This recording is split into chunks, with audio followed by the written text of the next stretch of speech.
Everything seemed to come together for these two teams last week, Duke and Syracuse. But heading into this matchup, of course, there's a lot of intrigue, especially with Syracuse having a backup quarterback in Rickie Collins. Let's break it all down.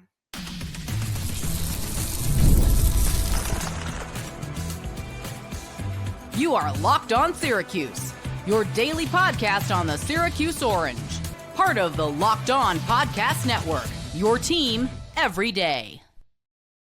Hello, everyone, and welcome into this Locked On crossover edition here on Locked On Syracuse and on Locked On Duke Blue Devils. I am Jackson Holzer, the host of Locked On Syracuse, and that's J.J. Jackson, the host of Locked On Blue Devils. And on today's show, we are, of course, discussing the upcoming matchup between Duke and Syracuse on Saturday at noon Eastern inside the JMA Wireless Dome. We'll be giving our predictions later on in the episode, so stay tuned for that. We're going to go over some matchups that we like for this game, matchups that we definitely don't like in this game. But first, general team overview, laying out the stakes for this upcoming matchup. All that and more here on today's crossover edition of Locked On Syracuse and Locked On Duke Blue Devils. Before we get to everything, today's episode is brought to you by Mazda. Like our players, we sweat every detail because when you make every move count, pulling off the unexpected is only the beginning. Stay tuned later for highlights in this week's Moving the Game Forward. Mazda, move and be moved. JJ, I want to start with this. So on the show throughout the week, I've been talking about this explosive Duke offense, but it didn't really all seem to come together until last week against NC State, where they put up over 40 points, didn't turn the ball over. So JJ, how was Duke able to have everything come together on offense last week? Feels like such a simple answer to give you, Jackson, but you just kind of gave it to me right there. They didn't turn the football over. They were able to hold on to it and finally capitalize and finish off drives the right way. Previous games this season, Duke was not doing that. There were fumbles. There were interceptions that Darian Mensah was throwing. And finally, when you get to Saturday's game that we saw against NC State, Duke took care of the football and were able to end drives by scoring touchdowns. And anytime you're able to do that, you're going to feel a whole lot better about what you can accomplish throughout the course of a game and that sort of thing. The stats have been there for Darian Mensah through 4 weeks of the season. But up until that NC State game, you would always be able to say, yeah, but there was an interception, or yeah, but there were a couple of fumbles that he had. That was not the case at all this past Saturday, and Duke really benefited from that. Awesome. And for Syracuse, it all also seemed to come together against Clemson, right? They get out to a huge lead. They, of course, had the onside kick. But I think the biggest key in all of that is Syracuse against Clemson was able to run the football. And they did it pretty much right off the bat. I think they caught Clemson a little bit off guard. Syracuse's bread and butter is their short passing game. And they came out running their first 5 plays of the game. They got all the way down deep into Clemson territory. And then from then on, once Syracuse established a run against Clemson, it was game over for that seemingly talented Clemson defense. We don't know if they're still talented or not. I guess we'll find out the rest of the season. But on paper, they still seem pretty talented. But Syracuse was able to have its way on offense. But of course, JJ, I'm sure you're well aware of what's going on with Syracuse right now. How do you think Duke is going to defend a backup quarterback in Rickie Collins, of course, filling in for Steve Angeli the rest of the year after he suffered a torn Achilles? Well, yeah, that's a big ask. I mean, I know that the injury took place in the Clemson game, so Collins comes in and there's a little bit of tape that's out there on them. But when you're watching the 2025 Syracuse Orange play football, the overwhelming majority of it, Duke's going to be watching a quarterback who's injured and not able to go. So I feel confident in Manny Diaz being a defensive-minded head coach and the defense that Duke has been able to put together over the past couple of seasons with him and defensive coordinator Jonathan Packey figuring out some type of game plan. But I think it's going to remain consistent to what they've done over the last couple of seasons. Last year, this was a Duke team that finished top 2 in the country in both sacks and tackles for loss. I think they'll be very aggressive around the ends defensively and try to make the game as difficult as possible for Rickie Collins. I mean, is that what Syracuse is banking on in your eyes? Is that, hey, everybody's watching our team so far this year, and there's not as much tape on this guy because it's been so much of the injured quarterback now at this point? I mean, I guess. I mean, that's definitely a silver lining, is that sometimes you will see, and no matter what level of football, when the backup quarterback comes in, a defense gets a little bit thrown off guard because it's just not the same guy. And you're watching tape on a different player, and you're going up against someone who's different. And Rickie Collins is different than Steve Angeli. Sometimes you'll see teams have a backup quarterback that is essentially a facsimile of their starter. A great example, I mean, if you go into the NFL with the Washington Commanders, right? Jaden Daniels is the starter. The backup is Marcus Mariota. You'd probably sit there and say they're sort of similar, right? The way they play. They have a similar archetype. Steve Angeli is a pocket passer who can sometimes use his legs.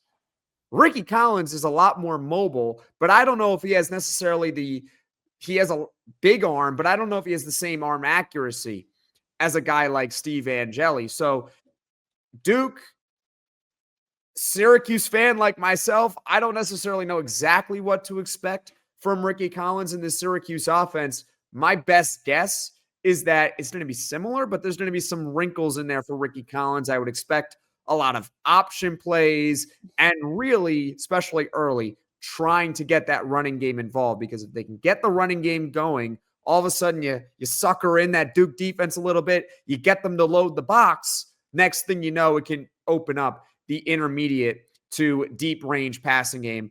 JJ, when it comes to the Duke defense, what do you think is the number one player that they're going to try to stop, given the weapons that Syracuse has?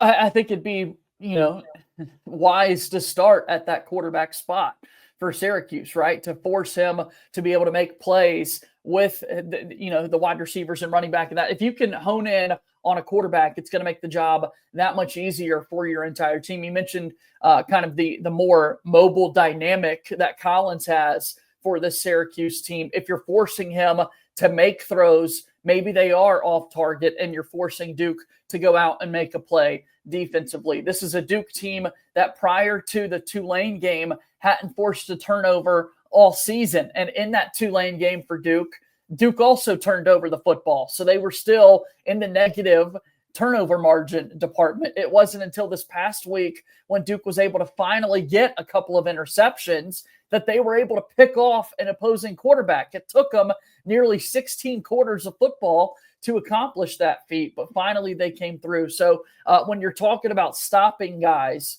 defensively, I think if you can make the quarterback as uncomfortable as possible, there's only so much you can do if you're a wide open wide receiver. You can get open, but you can't always control the ball getting to you. So reversing that question kind of back towards you, Jackson, who are those wide receivers for Syracuse, for the Duke fans to hear about, that are hopeful the football can find their hands? Well, fortunately, Syracuse does have an abundance of weapons, and they've proven that over the past year plus, ever since this new coaching staff has really taken over, and they've done it with different personnel. So this year, they have Justice Ross Simmons, who was with the team last year, but in a lesser role, and that wasn't really his fault. He was injured for most of the season, or really wasn't injured for most of the season, but by the time he got back healthy, too little, too late with the amount of weapons that had already emerged on the offense. Now he's here. He's healthy. Definitely a big option for Syracuse. Had 2 touchdowns last week against Clemson. You also got Jonte Cook, an explosive wide receiver from Texas and Washington that they got in the transfer portal this offseason. He had a 59-yard catch against Clemson. He's someone you definitely have to keep an eye on. You also got Darryl Gill, another player who can take the top off the defense. I believe he's currently top 5 in the ACC in receiving yards, and I don't even know if he's their number one option. But the guy that I'm really looking at, and I think Duke should look at very early in this game, is the security blanket in Dan Villari. Dan Villari is the tight end, breakout player for Syracuse this year, a veteran. So happy for him that he was finally able to emerge and really establish himself as an all-conference caliber player. I mean, if you're Duke, that's the security blanket for Rickie Collins. More often than not, when Dan Villari catches a pass, there is nobody within the vicinity of him. He's just wide open. So if I'm Duke, that's the guy that I'm looking at, especially early in this game, because if you could take away Dan Villari, all of a sudden, those matchups on the outside, perhaps a guy like Chandler Rivers, he can make an impact play for Duke. And next thing you know, to your point about making Rickie Collins, you can make him a little bit uncomfortable. But we still got plenty more to talk about here between Syracuse and Duke this Saturday at noon Eastern. I'm Jackson Holzer, the host of Locked On Syracuse. That's J.J. Jackson, the host of Locked On Duke Blue Devils. Coming up, we'll discuss some of the key matchups in this game. So stick with us here on Locked On Syracuse and Locked On Duke Blue Devils. It's almost the weekend. Time to look back and crown this week's MVP on Who Delivered, powered by DoorDash. Just like you can win every Saturday with DoorDash Streaks, saving more every time you order. These players delivered when it mattered most. Let's break it all down. For Syracuse, I'm not just saying this because he got injured, but Steve Angeli, he was terrific in the game before he got injured against Clemson. And for Duke, I'm also going with their quarterback in Darian Mensah. He lit it up against NC State. And you would know by now that these performances from those two quarterbacks were not a fluke at all. And just like those players delivered for Syracuse and Duke, DoorDash delivers your Saturdays. With DoorDash Streaks, you save every Saturday you order. Stack it up all season, you could save up to $250, including $100 in DoorDash credits. Order this Saturday. Keep the streak alive. Fuel your game day only with DoorDash. Terms apply. Promo period through November 18th.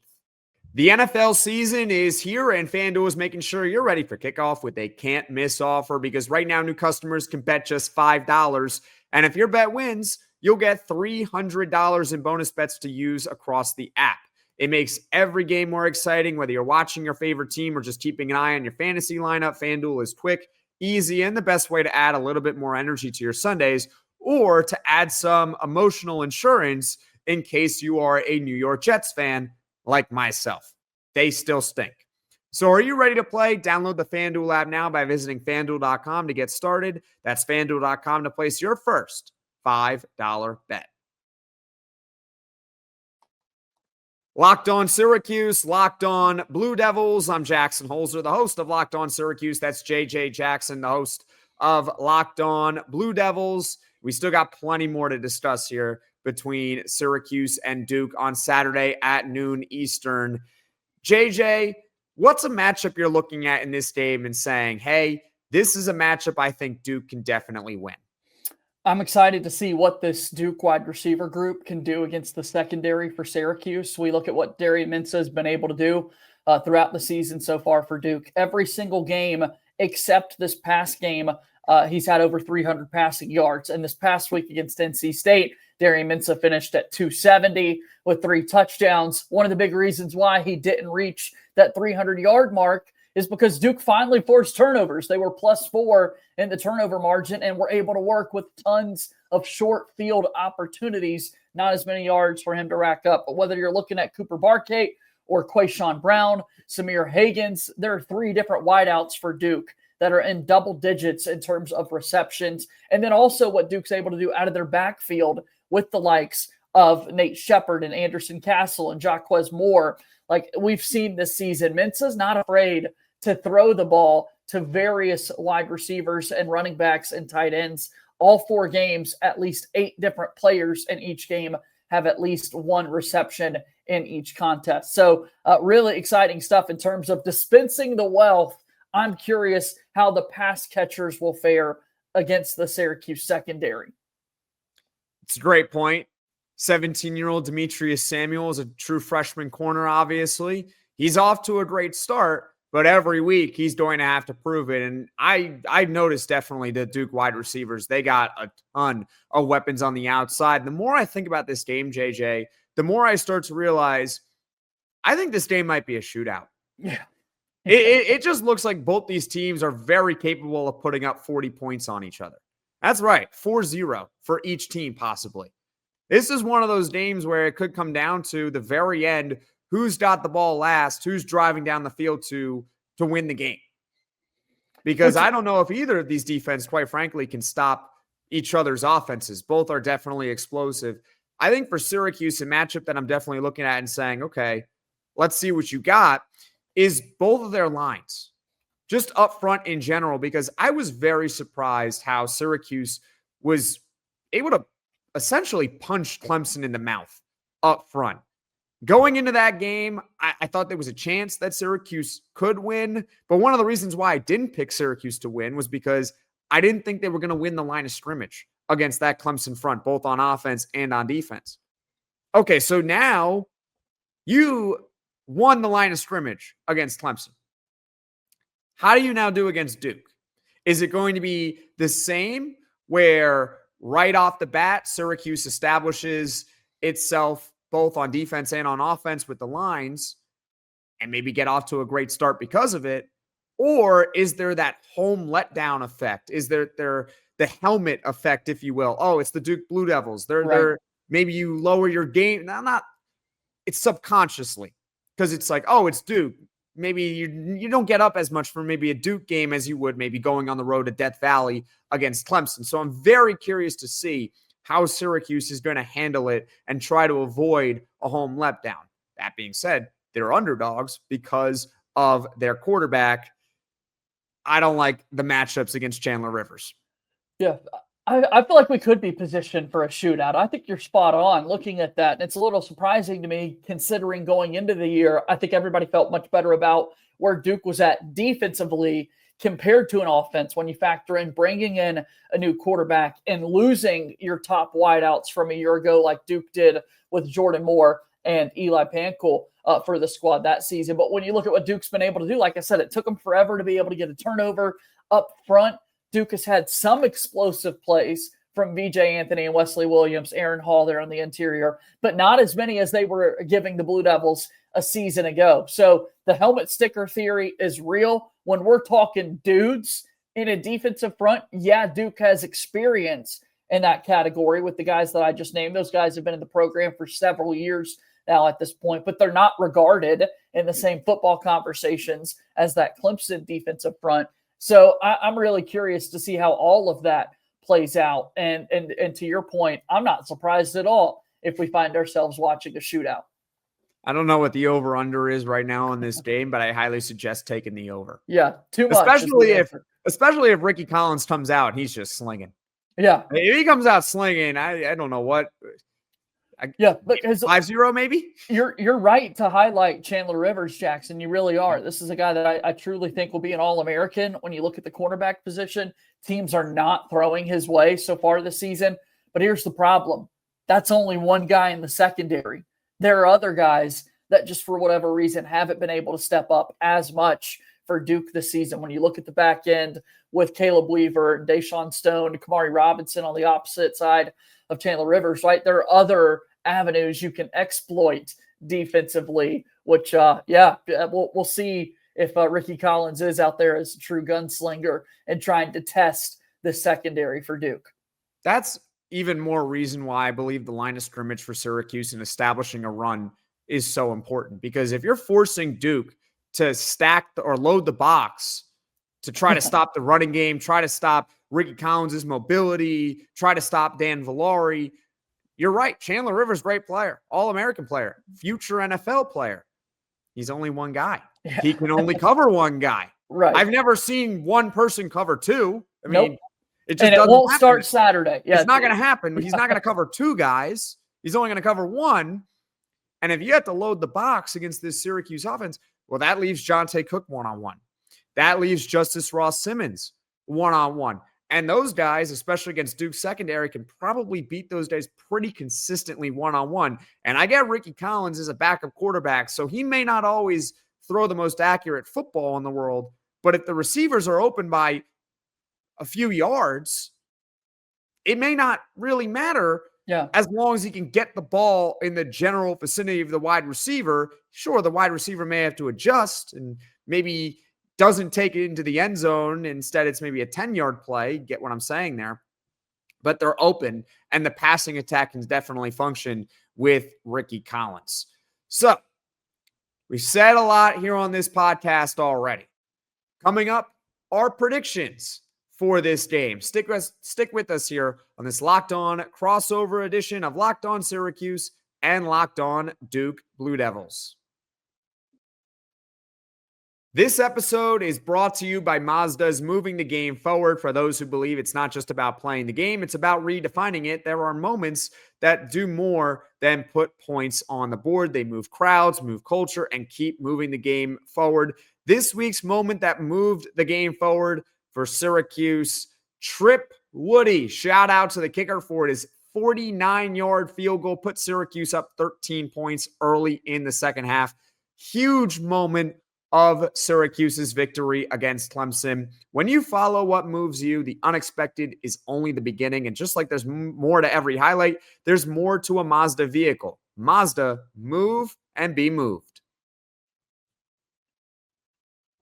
All right, JJ, let's get into our predictions for Syracuse versus Duke Saturday at noon Eastern inside the JMA Wireless Dome. We're both on the same page that we think that this is going to be a shootout inside the dome. Before we give our official score predictions, though, I pretty much do this with everyone. A fill-in-the-blank game, okay? Where I'm going to say a statement, and then your job is just to simply fill in the blank, and feel free to then toss it over to me, all right? So, JJ, Duke beats Syracuse if...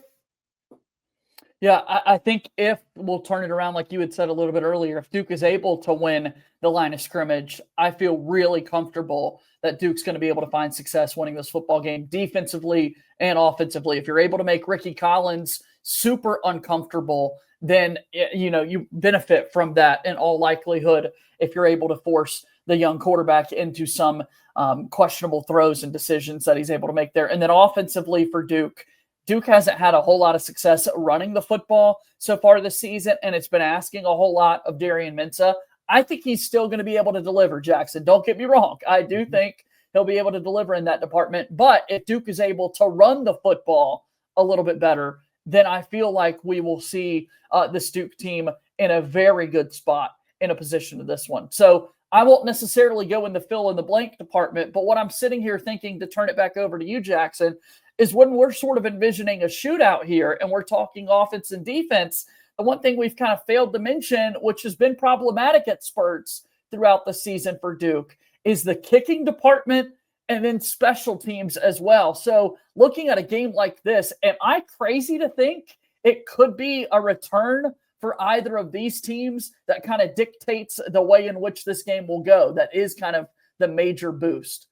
That's a great point you mentioned. Syracuse's special teams is one of the more improved units in the entire country, because last year they were one of the worst special teams units in the nation. They hire a new special teams coordinator, Ricky Brumfield, and we've gone over it on Locked On Syracuse, where through 4 games, the special teams has only helped Syracuse for the most part. The onside kick recovery against Clemson was a surprise. So yeah. Great call, and it was perfect execution on it. Trip Woody making a 49-yard field goal. That did not happen last year. Trip Woody wasn't with the team last year, to be honest. Jack Stonehouse is one of the better punters in the entire country. I think he's going to go to the NFL.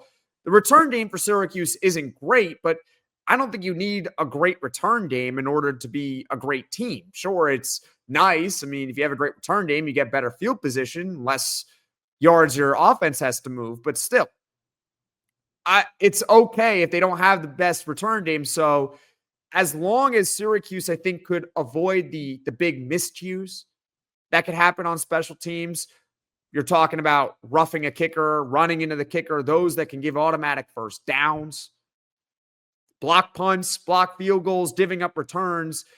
Duke has been shaky so far on special teams. Perhaps that can work to Syracuse's advantage. And to quickly fill in the blank here, not to steal the line of scrimmage thing. Yeah. Syracuse wins this game if on defense they're able to take advantage of moments. I do not think that they are necessarily going to stop the Duke offense. They're just too talented. They're too good. Darian Mensah gets paid a lot of money for a reason. But if and when he throws a ball up for grabs, if you're Syracuse, you got to be there to intercept it, just like Davian Kerr did with 5 minutes left in the fourth quarter against Clemson. Maybe a running back gets the ball and he's not holding it properly. That's when a guy like Antoine Delorier can come in and potentially punch it out. or if they just fumble inexplicably on their own. The point is, take advantage of the moments, try to steal as many possessions as possible, because I think we're both on the same page. This could be a shootout inside the Dome on Saturday. So with that being said, JJ, what's your prediction for this game? Yeah, I think just to add a quick thought on the special teams department there for Duke this season, the Blue Devils do have one punt return touchdown in Quayshawn Brown, but he's also muffed a couple of punts this season. Duke's given up some big returns. Duke has had two different players on the field wearing the number 8 jersey in their game against Illinois, which resulted in a penalty and a first down there. So lack of communication there in the special teams department. And Todd Polino not having a kick longer than 47 yards this season, some accuracy issues on his part. That concerns me a little bit. However, as I gear myself to make a prediction here, Jackson, I like Duke's offense, the way they turn things around in the second half in particular against NC State. I do feel like we're destined for another 40-point shootout here. I could see this thing going down to the wire, though, and Duke having Darian Mensah on their side, finishing with the last possession. I could see a 45-41 win in Duke's favor in this one. I think Syracuse fans are accustomed to me picking against Syracuse by now. And Duke fans are accustomed to me picking Duke. So, okay, we'll see how this goes then. Yeah, so Syracuse fans, I know I'm the Syracuse host, and I'm a Syracuse fan, and I so badly want to pick Syracuse to upset Duke in this game. There's a backup quarterback with Rickie Collins. I don't know what to expect from Rickie Collins in this game. I'm hopeful that he does well, but I don't know. And I think that Darian Mensah is going to have a pretty good performance. So with that being said, did I pump fake you? Did I pump fake you enough? Yeah. I'm picking Syracuse to win this game. Come on now. I'm picking Syracuse to win this game. I am done trying to lower the expectations of Syracuse football right now. I think they've earned it. And you know what? If they lose this game, so be it. You can blame me, Locked On Syracuse fans. It's okay. Blame me, and I'll go back to picking against Syracuse, starting with next week against SMU. But I am picking Syracuse to step up, to rise to the occasion, and beat the Duke Blue Devils. I do think it's going to be a lot of points. I'm going to go with Syracuse football. I don't think either team necessarily will touch 40, although I think it could come close. I will go with Syracuse football 38, Duke 34. Okay, yeah, both in kind of that 4-point margin between these two teams. I did fall for the pump fake, by the way. If you're able to beat me over the top with the setup that you had there, that was very impressive. So if you are correct, I'm sure the Locked On Blue Devil fans won't be too happy, but if the trend continues here, Jackson, and we get the Duke win, every dayers on my side of things will certainly be happy. And in regards to the pump fake, if we're talking about basketball programs for a second, don't worry. Even if I got you with a pump fake, someone there for Duke's going to block me anyway. It doesn't matter. Yeah. Syracuse still has – I don't know if they're going to be able to beat Duke this season. Hopefully they do. I feel good about the rim protection. Yeah. When we play you guys in basketball coming up later on in this season. That's JJ Jackson, the host of Locked On Duke Blue Devils. Be sure to like and subscribe to his amazing podcast. This is also Locked On Syracuse. Be sure to like and subscribe to Locked On Syracuse if you enjoy the podcast. Folks, we'll see you all after the game on Saturday.